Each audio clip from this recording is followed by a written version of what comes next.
말씀하겠습니다. 주 안에서 사랑하고 축복합니다. 주 안에서 사랑하고 축복합니다.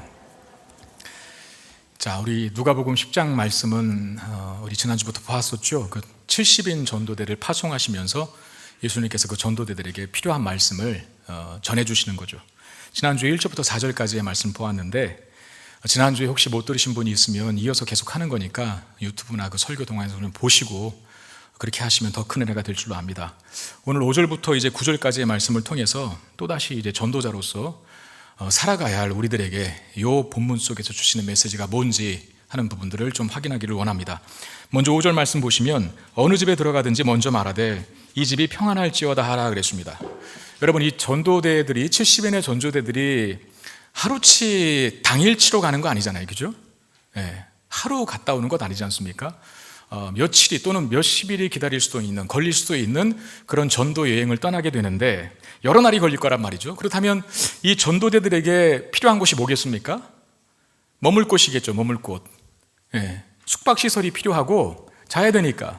그러면 그 숙박시설을 이용하려면 뭐가 있어야 됩니까? 여행 한 번도 안 해보셨어요? 뭐가 있어야 됩니까? 돈이 있어야 되죠. 돈. 근데 이 사람들 돈 있을까요, 없을까요? 어떻게 아세요? 왜 그렇게 우리 생각하죠? 4절에서 전대를 가지고 가지 말라 그랬잖아요. 전대. 그 전대가 뭡니까? 돈주머니죠. 지갑. 그 12제자를 파송하는 걸 9장 1절부터 6절까지에서 본문에서 봤는데 12제자를 세상에 보내실 때는 더 정확하게 말씀하셨죠. 돈이나 이거 가져가지 말라고. 여기 70인 전도들에게도 똑같이 말씀하십니다.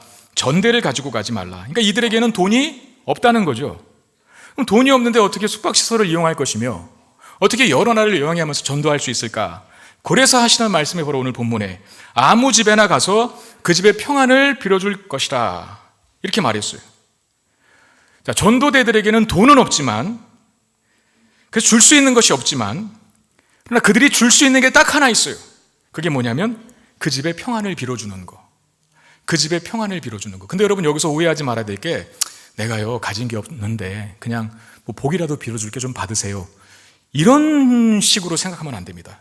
다른 줄 게 있으면 그거 먼저 줬을 텐데 줄 게 없으니까 복이라도 빌어주고 갈게, 이 말이 아니라는 거예요. 오늘 본문에 보니까 먼저 말하되 이 집에 평안할지어다 그랬어요. 먼저라고 하는 말, 최고의라는 뜻이 있거든요. 그러니까 이 단어가 굉장히 중요한데, 사람들이 평안을 소유하는 것이 가장 시급한 일이고, 그 평안을 소유하는 것이 가장 절대적으로 중요한 일이고, 그 평안만큼 인생에게 필요한 것이 없다라고 하는 뜻이기도 한다는 거예요. 내가 줄 게 없으니까 복이라도 빌어줄게 라고 하는 비굴한 투가 아니라 다른 거 없어도 된다는 거죠. 돈 없어도 된다는 거죠. 정말 인생에게 필요한 평안, 그거 빌어주면 된다라고 말하는 거예요. 여기 평안이라고 하는 단어가 헬라어로 에이레네라고 하는 단어를 씁니다. 신약 성경은 헬라어로 기록이 되어 있잖아요. 여러분, 구약 성경은 히브리어로 쓰였죠. 그럼 구약 성경의 평안을 뜻하는 단어는 뭘까요? 여러분 많이 들어보셨을 텐데 뭘까요? 샬롬이죠. 샬롬. 그 구약 성경 히브리어의 샬롬을 헬라어로 번역할 때 반드시 에이레네를 씁니다. 에이레네라고 하는 헬라어와 샬롬이라고 하는 히브리어의 뜻이 같아요. 샬롬은 그야말로 평안입니다. 평안. 근데 그 평안 외에도 이런 뜻이 있어요. 복지, 번영, 건강, 완전, 안전, 행복, 아무튼 좋은 거 다 들어있는 게 샬롬이라고 하는 뜻이거든요. 근데 여러분, 이런 좋은 모든 것이 주어지게 되는 궁극적인 원인이 있는데, 그게 뭐냐면 하나님과 나 사이에 평화가 임해야만, 하나님과 나 사이에 평화가 임해야만 복지가 생기고 번영이 생기고 행복이 생기고 안전이 생기고 건강이 생기고 완전히 생길 수 있는 거예요. 그러니까 하나님과 나와의 평화의 사이가 임해야 그 결과로 평안이 주어진다. 하나님과 나와의 관계가 막히면, 하나님과 나와의 관계에 화평의 관계가 아니면 결코 하나님께서 주시는 평안을 얻을 수가 없어요. 그러므로 이 사람이 너희들이 가서 머물 집에 들어가서 먼저 평안을 빌어줘라라고 하는 말은 단지 복 받으세요 그렇게 말하는 게 아니라 하나님과의 관계를 회복하세요라고 빌라는 거예요. 자, 로마서 5장 10절 말씀을 한번 보겠습니다. 곧 우리가 원수 되었을 때에 그의 아들의 죽으심으로 말미암아 하나님과 화목하게 되었은즉 화목하게 된 자로서는 더욱 그의 살아나심으로 말미암아 구원을 받을 것이라 그랬어요. 자, 우리가 원수 되었을 때에, 이 말을 왜 했을까요? 지금 바울이 로마서에서. 여러분, 우리가 다 하나님과 원수되었던 관계에 있었거든요. 하나님과 원수되었던 우리가 하나님과 화목하게 되는 것을 평화라고 합니다. 이건 곧 구원을 말하기도 하죠. 구원. 그러니까 구원을 다른 말로 하면 하나님과 나와의 관계가 회복되었다는 뜻이고, 하나님과 나와의 원수되었던, 하나님과 내가 원수되었었는데 하나님과 나와의 관계에 평화가 임했다라고 하는 게 구원입니다. 근데 여러분 한번 생각해 보세요. 여러분들이 만약에 하나님의 원수예요. 원래 우리가 과거에 그런 사람들이었거든요. 하나님이 나를 대적해요. 하나님이 내 적이에요. 그 인생 어떻게 삽니까? 네? 누군가가 나를 적으로 여기고 누군가가 나를 원수같이 여기도 늘 뒤가 찜찜한데, 하나님이 나를 원수처럼 여기고 하나님이 나를 대적으로 여긴다면 그 사람이 살면서 이 땅에서 뭘 가진들 기쁠 수 있을까요? 행복할 수 있을까요? 돈이고 뭐고 다 필요 없을 거예요. 이런 거죠. 내가 당장 지금 죽음을 눈앞에 두고 있는데 맛있는 음식이 무슨 소용이 있고, 내가 당장 지금 죽음이 눈앞에 있는데 좋은 아파트가 무슨 소용이 있고, 좋은 차가 무슨 소용이 있고, 일확천금이 무슨 소용이냐 말이죠. 하나님과 원수된 관계, 이게 인생의 가장 큰 문제죠. 아니, 모든 문제의 본질적인 근원의 문제입니다. 그런데 평화가 임하면 하나님과 관계가 회복되고 하나님의 자녀가 되는 것이죠. 우리에게 이 평화가 있는지를 확인하셔야 합니다. 예수 믿고 구원받아서 하나님의 자녀가 된 분들에게는 하나님의 원수가 아니죠. 더 이상 하나님과 나와의 관계에 평화가 임합니다. 여기 계신 모든 분들에게 하나님과의 평화가 임하게 되기를 주의 이름으로 축원드립니다. 그게 가장 중요한 거예요. 여러분, 교회 나온다고 해서 다 하나님과 평화의 관계를 맺고 있다고 착각하지 마세요. 네. 오늘 우리 집사람이 그러더라고요. 2부 예배 많이 나왔대, 성도들이. 그 간절히 바랄 거예요. 왜냐하면 코로나 때문에 현장 예배 많이 못 나오다가 이제 조금씩 회복되는 단계에 있는데 어느 정점까지를 안 올라가는 거죠. 코로나 이전까지 회복이 잘 안 되니까 2부 예배 많이 나왔다는 거예요. 그래서 제가 그랬어요. 많이 나오는 게 중요한 게 아니다. 다 예수를 제대로 믿고 있는 게 중요한 것이다. 제 말이 틀립니까? 맞습니까? 그럼 아멘 해주세요. 네. 사람 머릿수 물론 많이 나오면 좋죠. 근데 나오는 걸로 끝나지 않고 그분들이 정말 예수 믿어야죠. 하나님의 원수가 아니라 이제 하나님과 화평이 되어서 평화가 임해서 하나님과 평화의 관계에 놓인 사람의 특징, 마음의 샬롬, 평안이 있는 것, 그런 사람이 되어야죠. 이게 진짜 중요한 것 아니겠습니까? 그러므로 하나님과의 평화의 관계는 그 무엇과도 바꿀 수 없는 우리가 가진 최고의 것입니다. 자, 보세요. 전도대들에게, 70인 전도대들에게 아무것도 없어요. 하다못해 하루 먹을 숙박시설에 이용할, 그 숙박시설을 이용한 숙박료, 돈도 없어요. 사람이요, 돈 없으면 초라해 보이는 겁니다. 제대로 입지 못하면 불쌍해 보이는 겁니다. 내 지갑에 돈이 두둑히 있어야 당당하지, 지갑에 1,000원짜리 한 장 없어 보세요. 당당한가?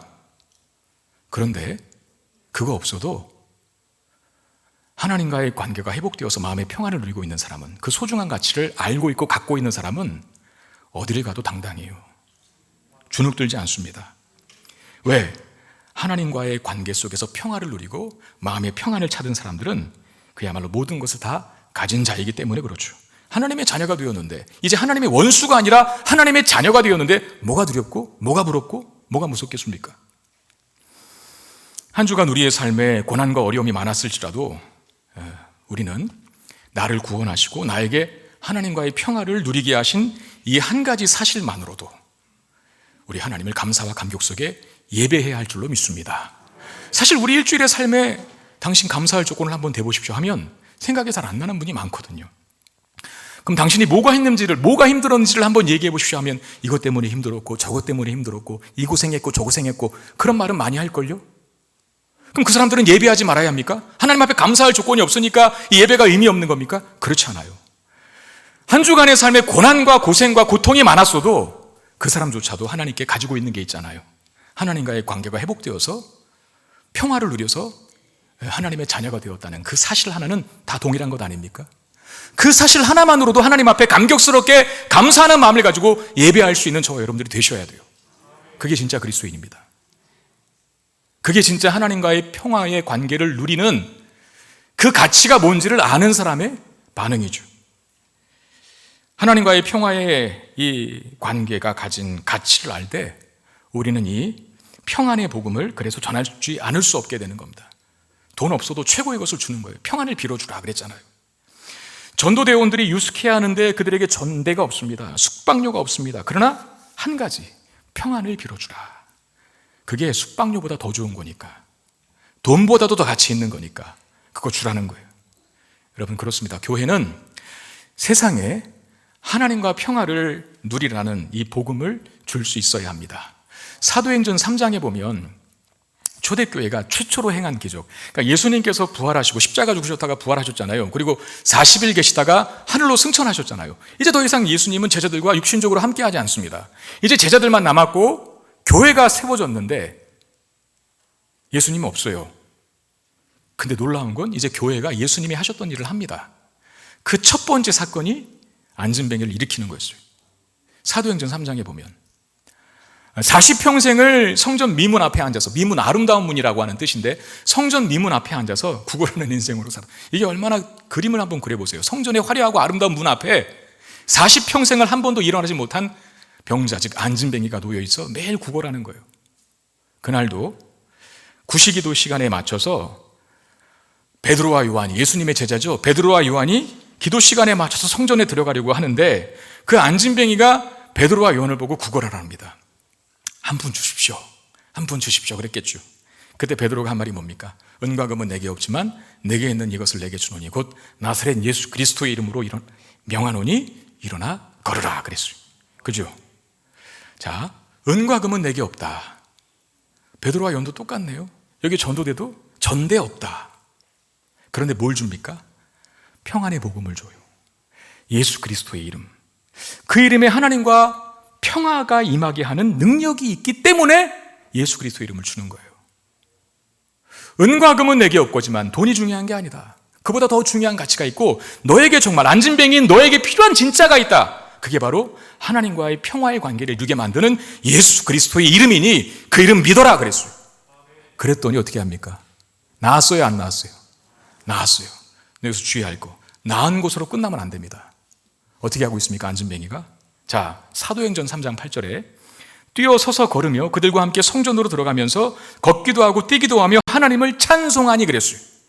만약에 안진뱅이가 그 병을 치료받는 것이 전 목적이었다라고 한다면 그것도 놀라운 기적 아닙니까? 그럼 거기서 기록이 끝났어야 돼요. 40평생을 한 번도 일어나지 못한 안진뱅이가 드디어 걷기도 하고 뛰기도 했습니다라고 끝내야 돼요, 기록이. 근데 거기로 끝나지 않았죠. 뛰어서서 걸으며 그들과 함께 성전으로 들어가서 걷기도 하고 뛰기도 하며 뭐 했다고요? 하나님을 예배했다, 하나님을 찬송했다. 즉 하나님과의 관계가 회복되었다. 예수 그리스도의 이름에는 하나님과의 관계를 회복하는 능력이 있습니다. 그래서 그걸 주는 거예요. 그게 인간에게 가장 절실한 필요고, 하나님과 평화가 임했기 때문에 안진뱅이가 드디어 성전에 들어가서 하나님을 찬송할 수 있게 되었죠. 여러분, 교회가 이 세상에 존재하면서 세상을 위해 할 수 있는 많은 일들이 있지 않습니까? 어떤 일이 있을까요? 교회가 병원을 세우기도 하고, 교회가 학교를 세우기도 하고, 교회가 구제사업을 하기도 하고, 교회가 나라와 더불어 함께 복지 사각지대에 놓인 사람들을 도우려고 부단히 애쓰는 복지 사업도 하기도 합니다. 다 중요하고 필요하고 해야만 한 일이고 우리 교회도 하고 있습니다. 근데 여러분, 기억해야 할 것이 있어요. 교회는 복지단체가 아닙니다. 교회는 세상이 줄 수 없는 것을 주는 곳이 되어야 돼요. 자, 세상도 병원 세울 수 있고, 세상도 학교 세울 수 있고, 세상도 구제, 복지 다 합니다. 그런데 그들은 예수의 이름을 줄 수는 없어요. 평화를 이야기할 수는 없어요. 하나님과의 평화를 빌어줄 수 없어요. 그들은. 교회는 예수 그리스도의 이름, 곧 복음을 주는 구원과 생명의 통로가 되어야 합니다. 많은 일들을 하는 것이 필요하지만 가장 이 일이, 복음을 주는 것이, 그리스도 이름을 주는 것이, 하나님과의 평화를 누리도록 해주는 것이 교회가 이 땅에 존재하는 가장 중요한 이유이고, 나머지 모든 일들은 다 이 일을 위한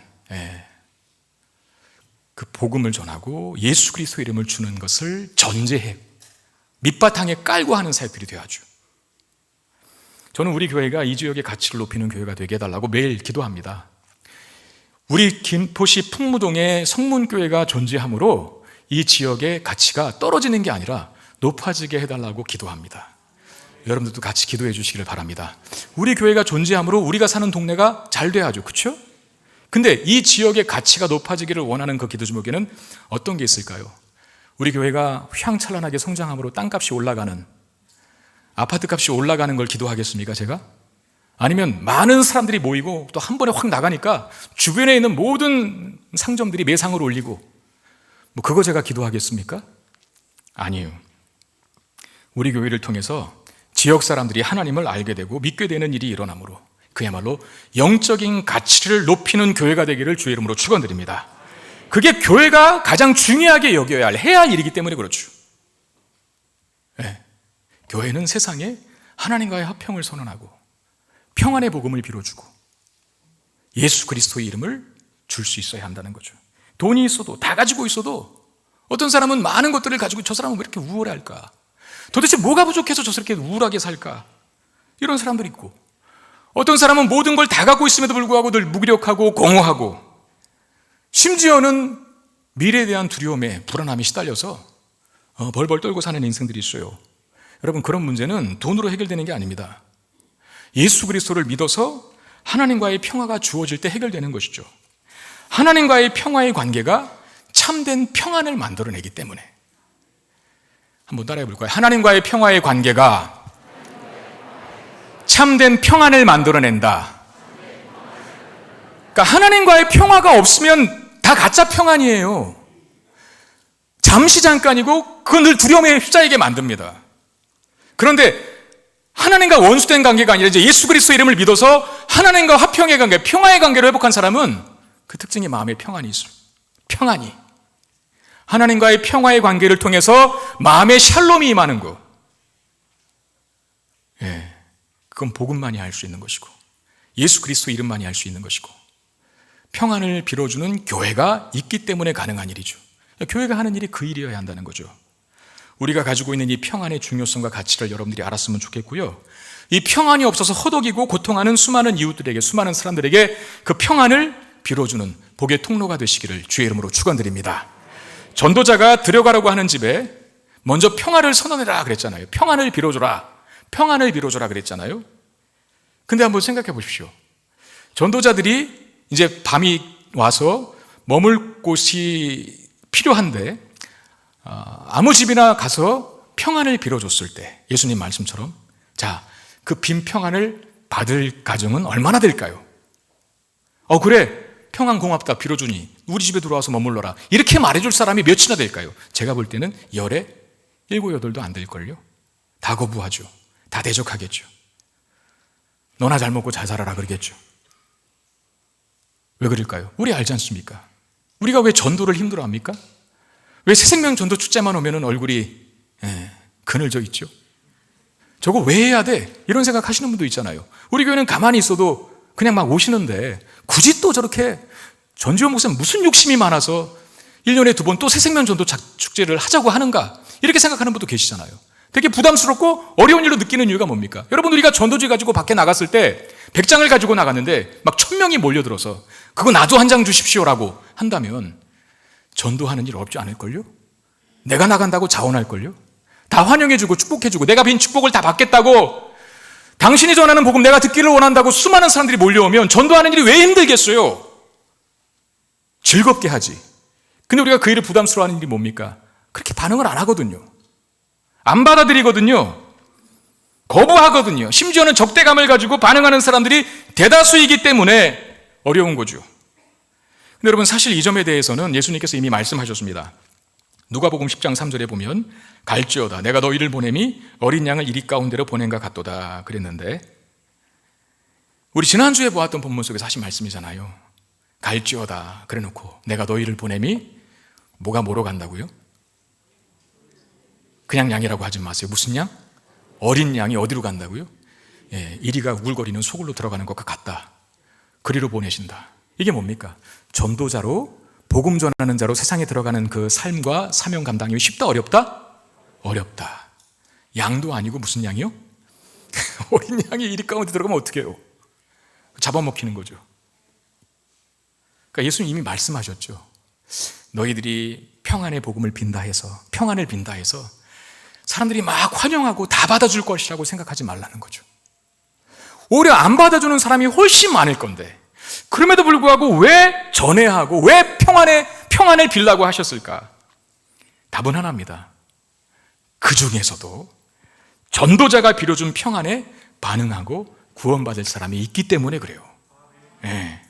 6절을 보십시오. 만일 평안을 받을 사람이 거기 있으면 너희의 평안이 그에게 머물 것이요 그렇지 않으면 너희에게로 돌아오리라 그랬어요. 그 앞에 만일 평안을 받을 사람이 거기 있으면 너희의 평안이 그에게 머물 것이다. 자, 이 말은 무슨 뜻입니까? 대부분은 다 대적하고 대부분은 다 거절하지만 그래도 그 중에 받아들이는 사람이 있다는 거예요. 소수겠지만 적겠지만 여러분, 세상에는 아직 믿지 않지만 아직 예수를 모르지만 아직 교회를 다니지 않지만 교회가 전하는 복음을 통해서 돌아오게 하실 하나님께서 택한 백성들이 있어요. 주님이 다시 오시는 그날의 하나의 증거 중에 하나는 뭡니까? 충만한 수. 다시 말하면 하나님께서 구원하시기로 작정한 그 충만한 택한 백성들이 다 돌아왔을 때 주님이 재림하실 겁니다. 예수님께서 그렇게 말씀하셨죠. 내가 이 땅에 온 이유는 잃어버린 양을 찾기 위함인데 나는 그 잃어버린 양을 찾기까지 한 마리도 잃어버리지 않을 것이다. 마지막 날에 내가 그 일을 완성하겠다 그러셨거든요. 그러니까 하나님께서 선택하신 백성들이, 우리는 그가 누군지 모르지만 하나님께서 선택하신 백성들이 아직 예수를 믿지 않고 있지만 우리가 전하는 복음을 통해서 언젠가는 그들이 돌아올 수 있다는 거죠. 네. 아직 주님이 재림하시지 않았잖아요. 충만한 수가 아직 안 찼다는 증거예요. 우리는 계속 그래서 전해야 돼요. 물론 그 택한 백성이 누군지는 우리 지금 모르죠. 내 옆집 아줌마가 될 수 있고 직장 동료가 될 수도 있고 안타까운 일이지만 믿지 않는 남편과 아내가 될 수도 있고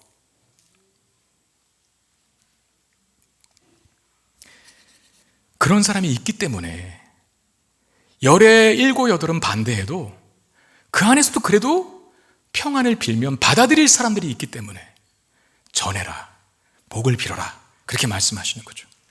여러분, 요즘에는 그런 장사하시는 분들이 뜸한데 가끔씩 이제 트럭 몰고 다니면서 1톤 트럭 몰고 다니면서 폐가전제품 산다라고 그 스피커에다가 이렇게 크게 틀어놓고 다니시는 분들이 있잖아요.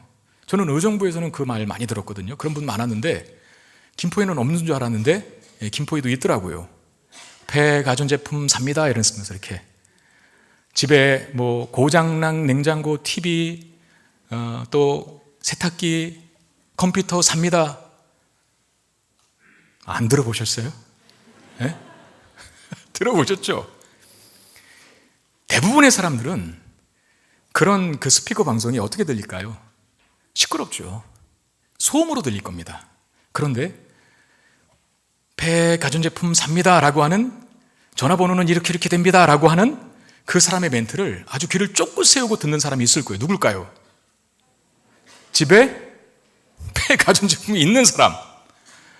아들 방에 저 쌓여있는, 먼지 잔뜩 쌓여있는 저 폐가전제품, 그 컴퓨터 저거 팔아버려야 되는데, 저 TV 저 치워버려야 되는데, 그런 거 있는 사람이 이 소리가 도대체 어디서 들리지? 하면서 동쪽인가 서쪽인가 북쪽인가 남쪽인가 하면서 막 기웃기웃거리면서 전화번호가 뭐지? 다시 한 번만 방송해 주십시오라고 마음속으로 막 소원하고 그러지 않겠어요?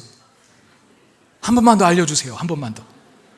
전화번호 제대로 외워서 막 전화해서 일로 오라고 그러지 않겠어요? 세상에는 아직 믿지 않지만 교회가 전하는 복음을 통해서 돌아오게 하실 하나님께서 택한 백성들이 있어요. 물론 많은 사람들은 우리가 전하는 복음을 소음으로 여길 겁니다. 소음, 듣기 싫어, 저리 가, 이렇게 할 거예요.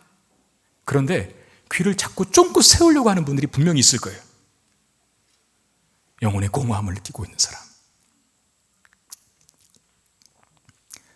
뭘 가지고 있어도 우울한 감정을 갖고 있는 사람, 인생에 감당할 수 없는 큰 시련과 고초를 만나서 지푸라기라도 잡고 싶은 환경에 처해 있는 사람 있거든요.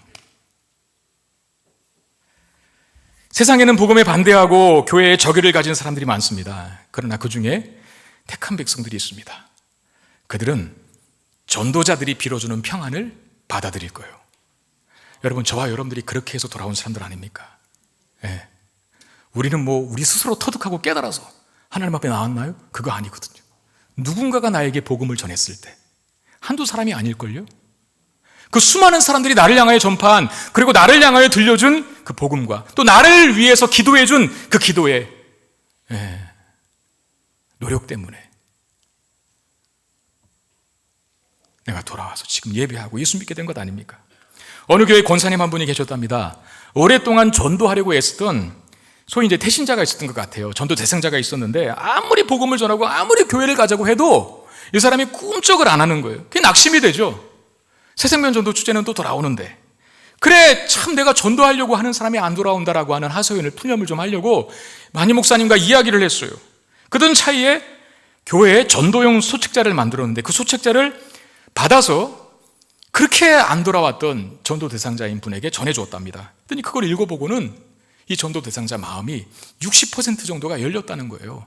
너무 기뻐서 다시 돌아와서 목사님에게 얘기를 했대요. 아니 내가 이렇게 전도할 때는, 내가 교회 가자 그럴 때는 그렇게 안 가더만, 교회에서 만들어준 소책자 전해줬더니, 전도용 소책자 전해줬더니 그거 보더니 마음이 60%를 열렸어요. 목사님 너무 기쁩니다 라고 목사님한테 그렇게 다시 얘기를 한 거예요.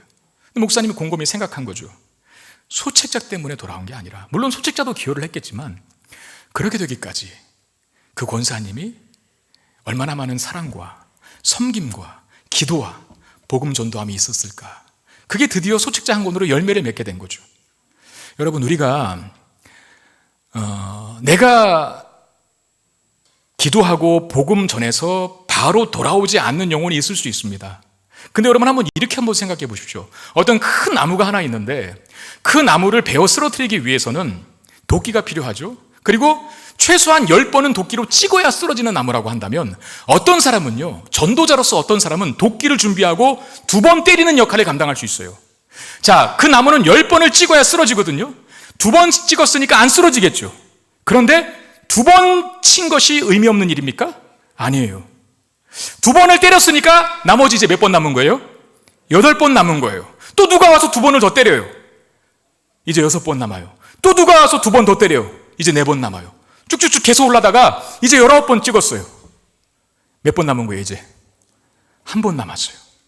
그 한 번을 누군가가 와서 딱 쳤을 때 쓰러지는 거예요. 그러면 한 번 쳐서 쓰러진 사람이 모든 전도의 열매와 위로와 상급을 다 받을까요? 아니면 도끼를 준비하고 처음에 2번 친 그 사람도 받을까요? 당연한 거죠. 당연한 거죠. 우리 2주간 지금 2주가 아니라 3주 동안 해가 결쳐서 태신자 작정했습니다. 새생명 전도 축제가 11월 달에 있어서 이 중에는 기도하는 마음으로 적어낸 분도 있을 것이고 안 적어낸 분도 있을 거예요. 아마 안 적어낸 분 중에 이유가 뭐냐면, 그거 해봤자 될까? 이런 거죠. 그 종이 쪽짝에다가 이름 3짝 썩는다고 안 믿는 사람이 돌아올까? 예수 믿을까? 이런 생각 때문에 아들도 안 믿고 있는데, 딸도 안 믿고 있는데, 아내도, 남편도 안 믿고 있는데 안 쓴 거예요. 내가 써서 기도하고 복음 전했을 때 바로 돌아온다면 왜 안 썼겠어요? 해봤는데 안 돌아오더라. 안 돌아올 수 있죠. 그러나 10번 찍어 넘어가는 나무를 내가 2번 때릴 수 있는 거거든요. 네. 제 말 이해하시겠어요? 그게 가치 있는 일이라는 거예요. 비록 종이 쪼가리에다가 내 전도 대상자 이름 석자 쓰는 것이지만, 여러분 그거 이름 쓰면서 기도하지 않았어요? 한 번이라도? 저는 기도하게 되더라고요. 하나님, 이 불쌍한 영혼이 구원받기를 원합니다. 하나님, 이 불쌍한 영혼이 하나님과의 원수된 관계에 있는데 제가 전한 이 복음을 듣고 제가 빈 평안을 받아서 하나님과의 관계가 회복되기를 원하고 진짜 마음의 평안을 누리게 되기를 원합니다라고 기도하는 마음으로 썼어요. 의미 없는 일입니까? 새생명 전도 축제에 안 왔다고 해서 의미 없는 일입니까? 그게? 그렇지 않아요. 우리 주변에 얼마나, 어쩌면 우리의 복음 전함을 기다리고 있는 영혼이 있을 수 있다는 거죠. 우리 오늘 아침에 너무 안타까운 일을 당했잖아요. 예? 제가 저 어제 몰랐어요. 오늘 아침에 뉴스를 보니까, 새벽에 뉴스를 보니까 그 뉴스가 떠서 이게 뭐지? 라고 하면서 봤더니 충격적이고 황당하고, 제 마음 추스리느라고 굉장히 애를 썼거든요. 그래서 제가 설교 시간에 그 얘기 안 하려고 마음 먹고 올라왔었거든요. 원고에도 없었어요, 그 내용이. 지금도 없지만. 근데 일부 예배 때 무슨 생각이, 요 대목에서 제가 막 강하게 얘기했어요. 당신 자식이 예수 안 믿는데, 당신 남편이 예수 안 믿는데, 작정서에 이름 세자 쓰는 게 그렇게 어렵냐고 그 얘기를 했어요. 왜 그랬겠습니까? 우리 자녀가 예수 잘 믿는 자녀들이었다면 거기 갔을까요? 예수 잘 믿고 성경적인 가치를 알고 신실한 주의 백성이었다면 거기 갔을까요? 토요일 밤에? 할로윈 축제에?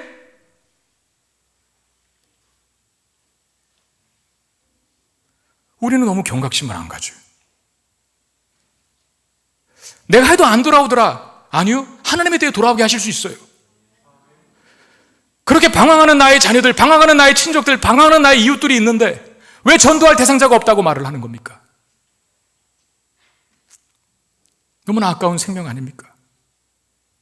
거기 안 갔으면 그러나 안 당했을 텐데. 조심스럽더라고요, 저도. 혹시 우리 교회 성도들 중에 자녀가 거기 가 있는 건 아닌가?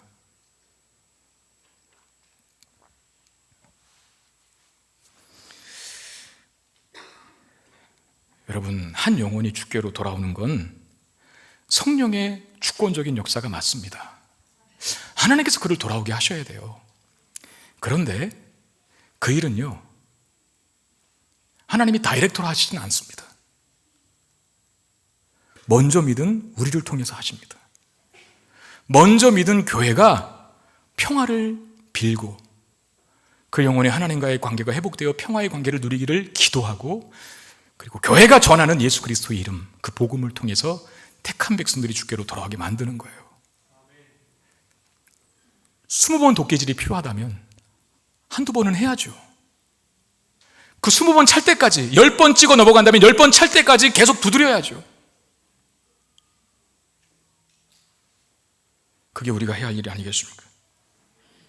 예수님께서 한마디 더 하십니다. 6절 다시 보십시오. 만일 평안을 받을 사람이 거기 있으면 너희의 평안이 그에게 머물 것이요 그렇지 않으면 너희에게 돌아오리라 그랬어요. 우리가 빈 평안을 무시하고 거부하면 그 빈 평안이 우리에게 다시 돌아온대요. 그러니까 요 말 하나 때문에 저는요, 우리가 복음 전하다가 거절당할 수 있고 평안을 빌어준다고 했는데도 너나 잘 믿어라 하고 문 확 닫아버리는 그 사람 봐도 어떤 거절감을 두려워하지 않을 수 있고 또 무시당하는 걸 아파하지 않을 수 있는 이유가, 내가 전한 복음, 내가 빈 평안이 그 사람 받지 않으면 나에게 다시 돌아온다 그랬어요. 여러분, 이거면 되지 않았습니까? 이것으로 충분한 보상이 되는 것 아닙니까? 주어지는 가식적인 결과가 없어도, 내가 전한 복음을 듣고 저 사람이 돌아오지 않는다 하더라도 내가 저 사람의 영혼에 잘 되고 범사가 잘 되기를 위해서 간구했음에도 불구하고 나의 이 기도의 노력을 깡그리 무시하고 아무것도 아닌 것처럼 발로 뻥 걷어차버려도 그 빈 복이 그 사람이 안 받으면 나에게 온대잖아요, 나에게. 그러니까 복음 전하다가 당하는 거절 두려워하지 말라는 것이고, 예수님 보실 때 바르게 살려고 하는 우리를 보면서 조롱하고 비난하는 사람들의 소리에 겁내지 말라는 겁니다. 다 우리에게 축복으로 돌아오게 될 줄로 믿습니다. 주님 그렇게 말씀하셨으니까요. 이제 예수님은 다음 단계에 대해서 가르치는데, 자, 전도자들이 자신들을 받아준 집에서, 그런 집들은 많이 없었겠지만 자신들을 받아준 집에 유하게 되었을 때, 이제 유하게 되었을 때, 머물게 되었을 때 어떻게 해야 하는지를 말씀합니다. 7절에 보니까 그 집에 유하며 주는 것을 먹고 마시라. 일꾼이 그 삭슬 받는 것이 마땅하니라. 이 집 저 집으로 옮기지 말라 그랬어요. 그 집에 유하며 주는 것을 먹고 마시라 그랬는데 그 다음 말, 그것을 일꾼이 받는 삭으로 여겨라 라고 말씀하셨습니다. 이게 말하는 게 뭡니까? 여러분, 하나님께 헌신된 종들, 하나님 말씀에 순종하고 자기가 양이지만 이리 가운데로 들어가서 하나님 명령을 수행하는 자들에게 하나님 그 모든 필요를, 그리고 능력을 채워주신다는 말씀입니다. 제가 사역했던 교회 중에 가장 사이즈와 규모가 큰 교회는 제가 지금 담임하고 있는 김포 성문교회거든요. 보통은, 왜 그런지 모르겠지만 보통은 부교육자로 마지막 사역했던 교회보다 담임으로 가는 교회가 더 작아요. 그게 통상적입니다. 근데 저는 제가 여태껏 사역해 왔던 교회보다 더 큰 교회를 담임하게 되었어요. 너무 기뻤죠. 설레이기도 했고. 그런데 또 한편 제가 가보지 않은 길이다 보니까 두려움이 엄습하는 거였습니다. 내가 한 번도 경험해보지 않은 사이즈, 내가 어떻게 저 큰 교회를 끌어갈 수 있을까라고 하는 두려움. 그런데 여러분, 5년이 지났어요. 그 5년은 그냥 지난 게 아니었습니다.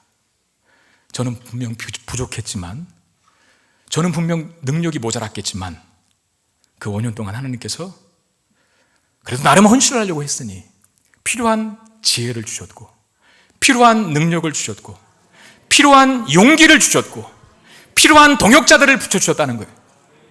앞으로도 그렇게 하실 줄로 믿습니다.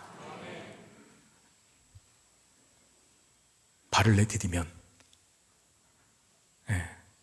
결단하면 감당할 힘도 우리 주님께서 주실 줄 믿습니다. 그런 차원에서 우리가 몸담고 있는 곳을 한번 생각해 보세요. 여러분들이 몸담고 있는 곳 1차적으로 가정이잖아요. 여러분들이 가정, 그리고 직장일 수도 있고, 그리고 교회에 여러분들이 사역하는 봉사의 부서일 수 있어요. 근데 여러분 다 마음에 드십니까? 여러분들이 지금 몸담고 있는 가족이 마음에 드십니까? 때로는 너무 고통스럽지 않아요? 남편과 아내의 관계가? 때로는 자녀를 양육하기가 너무 힘들고 버겁지 않으세요? 때로는 내 직장 생활이 남들도 이런가 싶을 정도로 억울하고 답답한 일이 많지 않습니까? 보람과 만족은 눈꼽만큼도 없고 늘 억울한 일, 답답한 일, 괴로운 일, 언제 이걸 빨리 때려칠까 그런 생각만 하는 직장은 아닙니까? 여러분들이 하는 교회 봉사가 정말 기쁨과 감사한 마음으로 임하는 봉사입니까? 그렇지 않을 수도 있을 겁니다. 우리 이런 식으로 푸념하고 탄식할 때도 있겠죠. 하나님 왜 저를 이런 곳에 보내셨습니까? 왜 나를 이런 가족으로, 왜 나를 이런 직장으로, 왜 나를 이런 봉사부서로 보내셨습니까? 할 만할 열악한 상황일 수 있고 거대한 장벽처럼 보일 수 있겠죠. 그런데 이거 하나 기억하십시오. 나를 그곳에 두신 분은, 보내신 분은 하나님이십니다. 그곳에 나를 보내시고 두신 분이 하나님이시라면 하나님은 반드시 감당할 능력과 힘을 주실 줄로 믿습니다. 누가복음 9장 1절부터 6절까지가 아까도 제가 말씀드렸지만 70인 전도대 이전에 예수님 12제자를 세상에 보내시는 장면이었어요. 그 본문 속에 이런 말씀이 있었습니다. 누가복음 9장 1절 2절, 예수께서 12제자를 불러 모으사 모든 귀신을 제어하며 병을 고치는 능력과 권위를 주시고 하나님의 나라를 전파하며 앓는 자를 고치게 하려고 내보내셨다 그랬어요. 이들에게 주신 것이 뭡니까? 귀신을 제어하는 능력, 병을 고치는 능력. 여러분, 능력이라 좋은가요? 근데 이들이 가야 할 곳이 귀신이 창궐한 곳이라는 거예요. 귀신이 창궐한 곳에 가야 한다는 거예요, 제자들이. 이들이 가야 하는 곳이 건강한 사람만 있는 것이 아니라 앓고 병들어 있고 문제투성이인 그곳으로 가야 한다는 거예요. 가기 싫겠죠. 거룩한 곳에 가고 싶지 귀신 창궐한 곳에 가고 싶습니까? 건강한 사람만 있는 곳에 가고 싶지 병들고 아파하는 사람만 있는 곳에 가고 싶습니까? 그런데 갈 수 있는 이유가 있어요. 왜? 귀신을 물리치는 능력을 주셨고 병을 고치는 능력을 주셨기 때문에 갈 수 있는 거죠.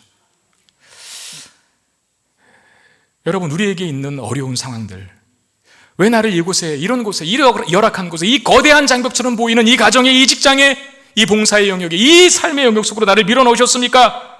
할 때가 있는데 그거 보고 주눅 들고 포기하고 도망치라고 하신 것이 아니라 우리를 주님께서 그곳으로 보내신 이유는 네가 들어가서 고쳐라, 네가 들어가서 치유해라 라고 보내신 것이죠. 그래서 주신 것이 뭡니까? 귀신을 제어하고 병을 고치는 능력과 권위를 제자들에게 주신 것처럼 오늘 70인 전도들에게도 주셨고 그리고 우리에게도 주신 겁니다. 9절 말씀 보십시오. 거기에 있는 병자들을 고치고 또 말하기를 하나님의 나라가 너희에게 가까이 왔다 하라 그랬습니다. 이 70인 전도대도 12제자와 똑같이 병을 고치는 일을 합니다. 감당할 능력을 허락하신다는 거예요. 우리는 문제와 아픔을 다르게 보는 시선이 있어야 합니다. 그거 보고 겁을 내고, 그거 보고 주눅 들고, 그거 보고 포기하고, 그거 보고 도망치라고 문제와 아픔을 주신 게 아니라 내가 들어가서 고치라고, 도우라고, 해결하라고 주신 것이죠. 우리는 앓는 자를 고칠 수 있고 병든 자를 고칠 수 있습니다. 우리가 강해서, 우리가 능력지서가 아니라 말씀에 순종하여 그곳으로 들어갔을 때 주님께서 감당할 능력을 주시기 때문입니다. 문제는 해결하라고 주시는 것이고 고난과 시련은 극복하라고 주시는 것이고 인생의 장애물은 넘으라고 주시는 것입니다. 할렐루야.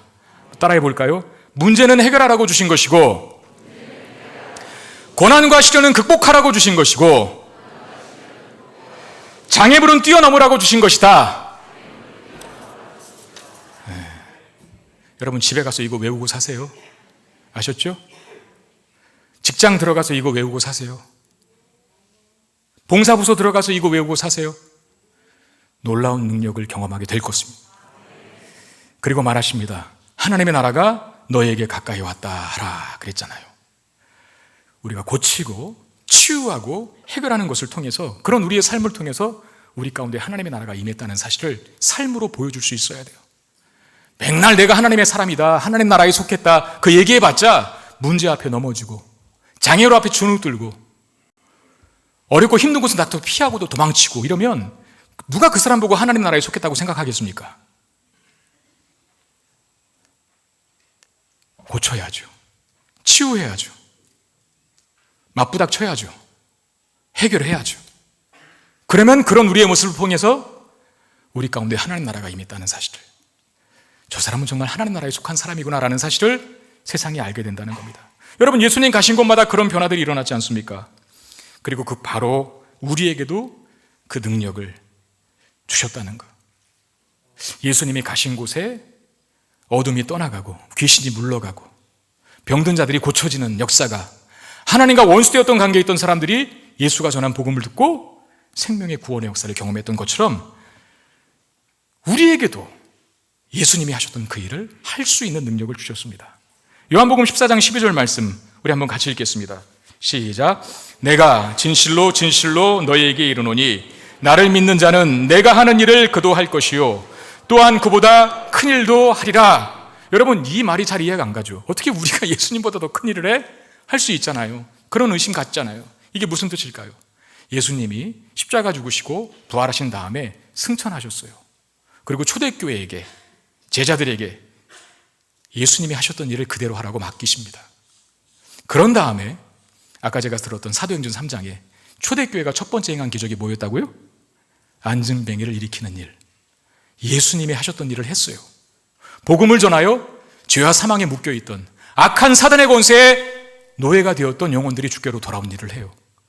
수많은 권력자들이 제자들과 사도들을 향하여 복음 전하지 말라고 경고하고 협박하고 위협했을 때에도 포기하지 않습니다. 우리가 사람을 두려워하라, 하나님을 두려워하랴. 우리는 절대 사람을 두려워하지 않는다. 하나님을 두려워하여 하나님이 전하라고 하시는 복음을 전할 것이다라고 담대하게 살아가요. 당당하게.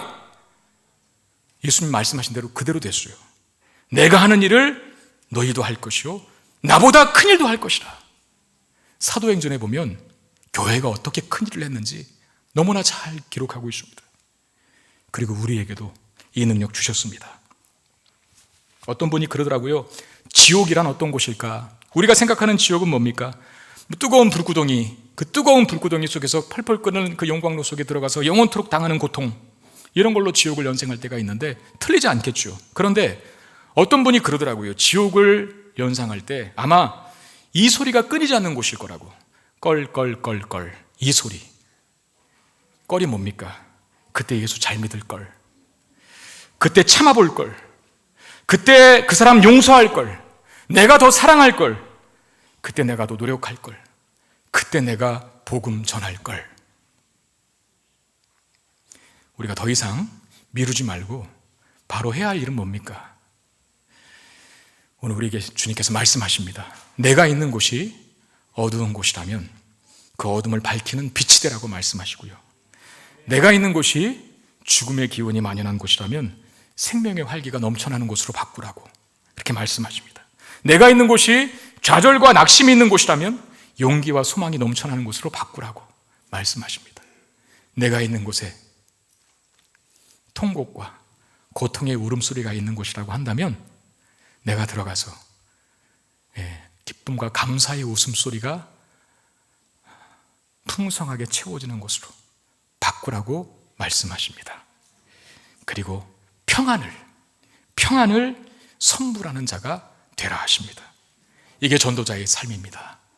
이 삶에 승리와 성공이 있기를 주의 이름으로 축원드립니다.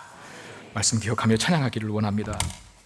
주님, 나에게도 다시 한번 큰 평화를, 하나님과의 아름다운 평화의 관계 속에 누려지는 평안을 허락하여 주시고 그 평안을 빌어주고 평안을 선언하는 복의 통로 되게 하시옵소서. 함께 찬양합시다.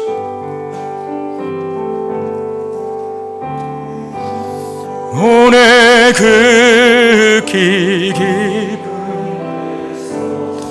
맑은 가락이 울려나네. 하늘 곡조가 언제나 흘러나와 내 영혼을 고이사네. 평화 평화로다. 평화 하늘 위에서 내려오네. 하늘 위에서 내려오네. 그 사랑의 물결이 영원토록 내 영혼을 덮으소서. 내 맘속에 솟아난 이 평화 깊이 묻힌 보배로다. 나의 보화를 캐내어 가져갈 자 그 아무도 없으리. 평화 평화로다.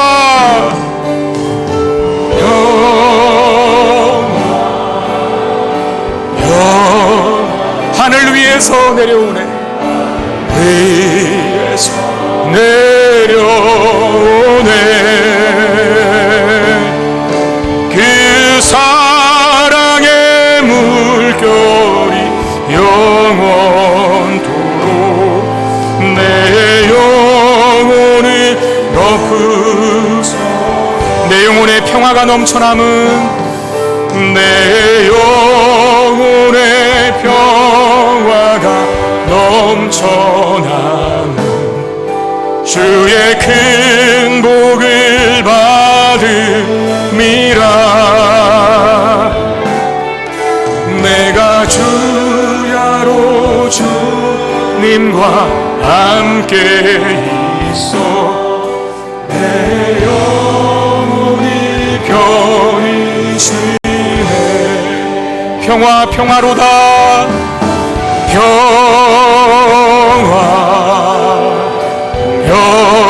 평화로다. 하늘 위에서 내려오네. 그 사랑의 물결이 영원토록 내 영혼을 이 땅 위에 험한 길 가는 동안 이 땅 위에 험한 길 가는 동안 참된 평화가 어디 있나.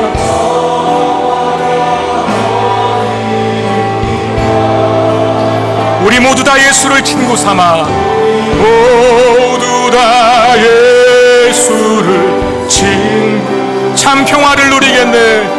참 평화를 누리겠네. 평화 평화로다. 평화로다.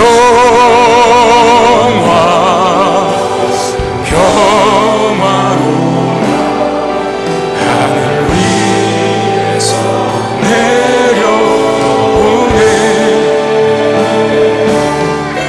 그 사랑의 물결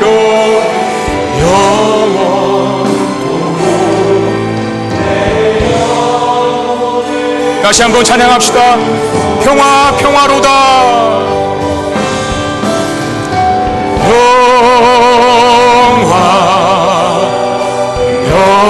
평화로다. 하늘 위에서 내려오네. 내 사랑의 물결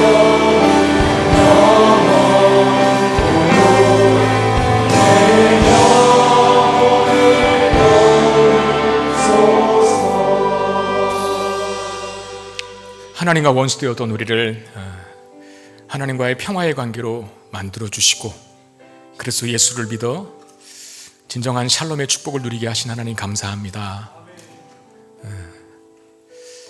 내 안에 하나님과의 관계가 더 충만함으로 평안도 더 크게 누릴 수 있게 하시고, 그 누려지는 평안을 하나님과 원수된 관계에 있어서 파멸과 멸망의 길인지도 모르고 달려가는 불쌍한 영혼들을 향해서 그 평안을 빌고 기도하고, 그리고 평안의 복음을, 예수 그리스도의 이름을 선포하고 전하는 우리가 되게 하여 주옵소서. 우리 이 마음으로, 이 소원으로 같이 기도하는 시간 갖겠습니다. 기도하겠습니다. 아버지 하나님, 은혜와 사랑 감사드립니다. 하나님과의 허락하여 주시고 내가 하나님을 아버지로 모실 수 있게 하신 것, 내 인생 일대의 가장 큰 축복임을 믿습니다. 예수 그리스도의 복음이 나에게 선포되어서 그 복음을 받아들이고 나의 아버지 되신 하나님을 섬기고 믿을 수 있는 은총을 주셔서 감사를 드립니다. 이제 하나님과 원수된 관계가 아니라 하나님의 자녀된 관계로 만들어 주셨사오니 내 안에 평안이 넘쳐나게 하여 그 평안을 하나님, 또 다른 그 평안이 없어서 아파하고 힘들어하고 방황하고 잘못된 길, 죽음의 길로 달려가고 있는 우리의 곁에 있는 영혼들에게 선물하고 우리가 되게 하여 주시옵소서. 하나님과 원수된 관계에 있지 않게 되기를 원합니다. 하나님과의 관계에 평화가 놓이기를 원하여 저들의 마음속에 진정한 평안이 임하게 되기를 원합니다. 주님, 공허한 갈등과 우울함과 그 어려움들이 다 주님 안에서 하나님과의 관계가 회복될 때 누릴 수 있다는 사실을 기억하게 하여 주시고, 복을 받고 돌아올 수 있는 역사가 있게 하시며, 그 복음을, 그 예수 그리스도의 이름을, 평화의 관계를 선포하는 그 일을 우리가 할 수 있도록 하나님 도와 주시옵소서. 우리의 자녀들에게 평화의 복음을 전하는 엄마 아빠가 되기를 원합니다. 사랑하는 남편과 아내에게 평화의 복음을 전하는 관계가 되기를 원합니다. 나의 직장 동료와 이웃들에게 평화의 우리가 되게 하여 주시옵소서. 주님,